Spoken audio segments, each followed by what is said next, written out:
Alright, so welcome back to my video. So in this video, I will explain on the Continuous Stirred Tank Reactor, which is the CSTR. Recall back the previous video, we have learned the type of the process and also the reactors. So the type of process can be the two types of process. First one is the batch and second one is the continuous. So this led to the batch reactor and the continuous reactor. We have the Continuous Stirred Tank Reactor, which will be covered in this video, which is a CSTR, and we have the plug flow reactors and also the packed bed reactors. So without further ado, let's move on to the Continuous Stirred Tank Reactor, which is the CSTR. So a CSTR, you can see from my right hand side, it is basically a reactor. Sometimes it has a jacket, which is maybe a cooling waters in, and this is the cooling water out. And sometimes you will use the hot oil in and hot oil out. So it depends on what's your requirements, which we will use in the plant design later. So in this video, we will only explain on how it works, the continuous stirred tank reactors, and derive the mole balance of these reactors. So first we must learn the characteristics of this continuous stirred tank reactor. First one, it is an open systems. What is meant by an open systems? An open system means that it is continuously adding the reactants and also remove the products. So let's say I have the FJ knot, which is the feed. It enters the reactors, and at the same time we are discharging the FJ here. The product is here. So the product is J, and we are removing the products and enter the feed at the same time. It is like a continuous process, and until we stop it. So it doesn't mean it doesn't same as what we do in the batch reactor, which means we doing batch by batch, but it is continuous. So, and next is the inlet streams and instantaneously mixed with the bulk of the reactor volumes. Let's say this is the reactor volume of V, and you have the feed in here, and it will imagine you have another feed here is also okay, so it's also acceptable. So you mix all the feeds in the same time, and you will continuously mix and continuous discharge at the same time. So an ideal CSTR, we will assume it has a perfect mixing in the vessels. So what is meant by perfect mixing? Perfect mixing means that the temperature and the concentrations are uniform throughout the process, throughout the space.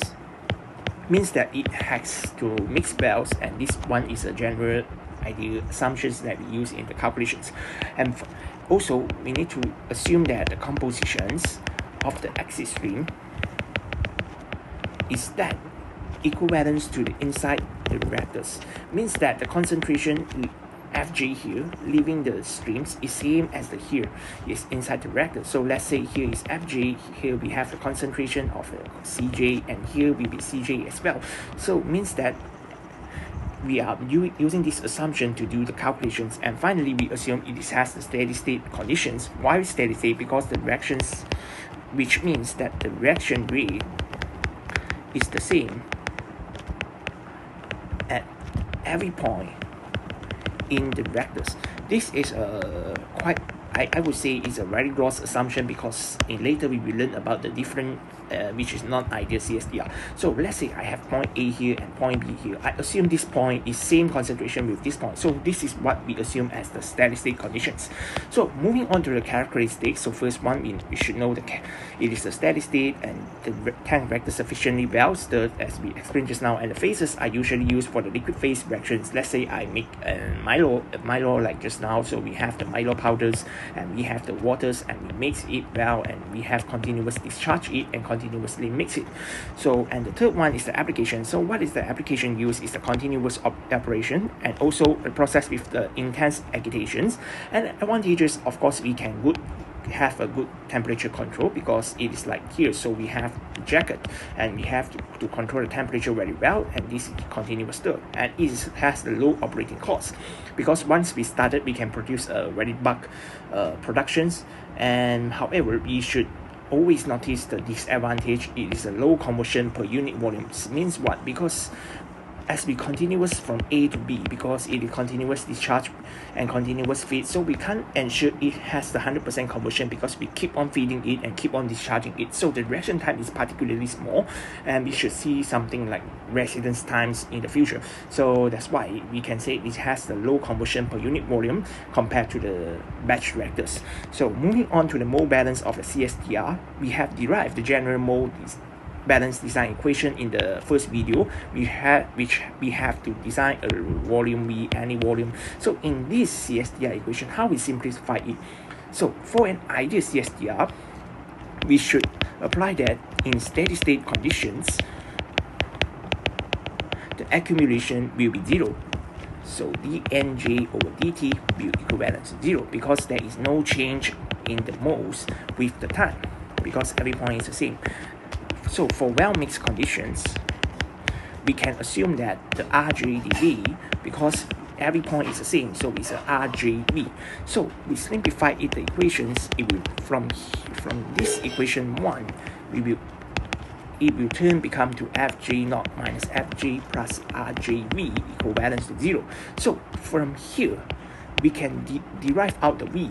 The V will be equivalent to Fj0 minus Fj over negative Rj. So this negative Rj showing that it is measured at the outlet, since the Cj exit is equivalent to the Cj of the tank. So we can say, because we assume that the inlet stream concentration is same as the stream inside the reactor, so we can assume that the Cj exit is equivalent to the Cj tank. So in case we are measured at the outlet, so hence we derive these equations.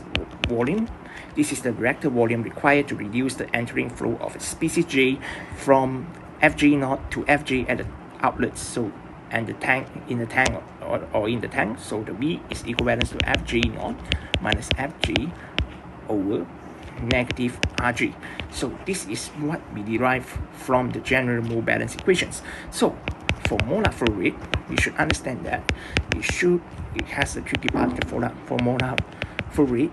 We know that Fj, the unit, is derived as the mole over time. So we also now know that Fj is equivalent to Cjv. What is Cjv? So Fj, you know the unit is mole over time.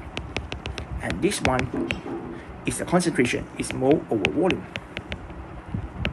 And this one is actually the volumetric flow rate.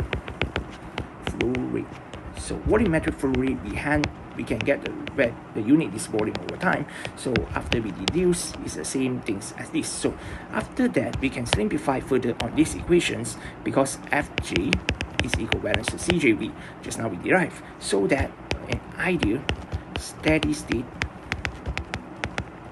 CSTR design equation